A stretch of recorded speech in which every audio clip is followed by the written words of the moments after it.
Hi everyone, I wanted to talk today about milgraining.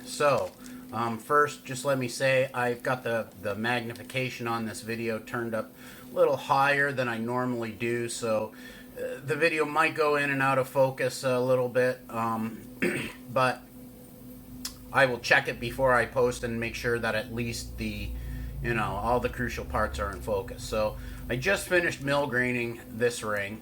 And finishing it out and rhodium plating it and everything, and it's all finished. So there's that. Now, I want to show you how I did that. So, traditionally, milgrain is done with a tool like this, right? It's a little tiny milgrain wheel.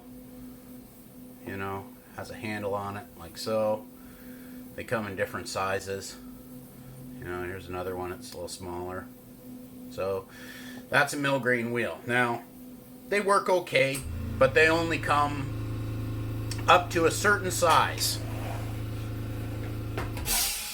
And so if you want, larger or more pronounced milgrain, there's another way to do it, and that is to use a beading tool. But you can't just use a standard beading tool, you have to modify it. And there's two advantages to using a beading tool, right? The first one being that you can make the milgrain really kind of as large or as wide as you want, right? Just by changing the size of the beading tool, and beading tools get a lot bigger than milgrain wheels, right? The other thing is, if you're milgraining up against something like this, and you're getting into a corner like that, you're not going to be able to roll right to the end of the edge that you're milgraining, because it's a round wheel and it doesn't fit right into the corner, right? So if you use a beading tool, then you can get right into the edge of the corner. So I'm just going to show you here first. There's two number 10 beading tools. One is modified and one is not. So this is the first one, and it is not modified. So let's do it on this side. So, if you were to use this to do milgrain, you're going to put your tool on there and start to roll your bead on, and then do the next bead.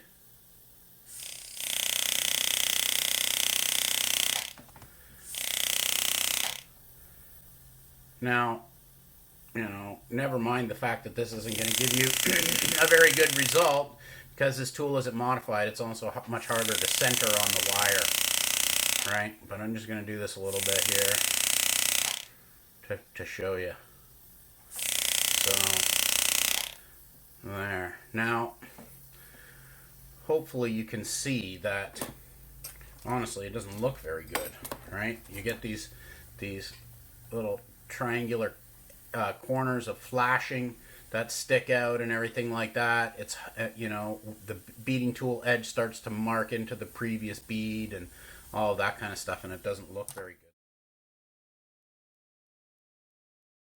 So what you need to do instead is you need to take your beading tool and you need to modify it like this.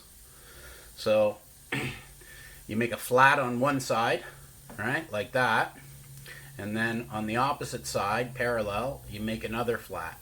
So then the end of your beading tool looks like that, right?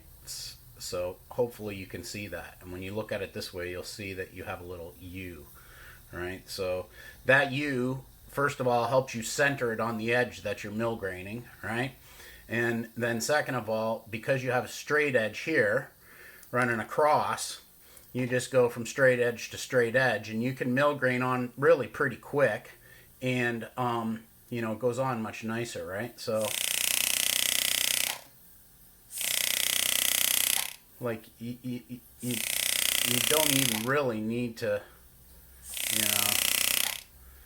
to really check, because you can feel the flat edge of the milgrain of the beading tool go into the previous notch, right?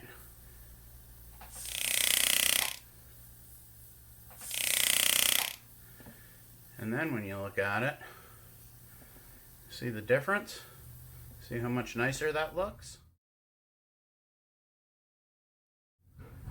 Okay, so again, if you want to milgrain with a beading tool, you can do it. and you can make then your Milgrain any size you want. You can get into tight corners and all of that kind of stuff, right? You just have to modify your beading tool by putting a flat on each side, and then it will work awesome.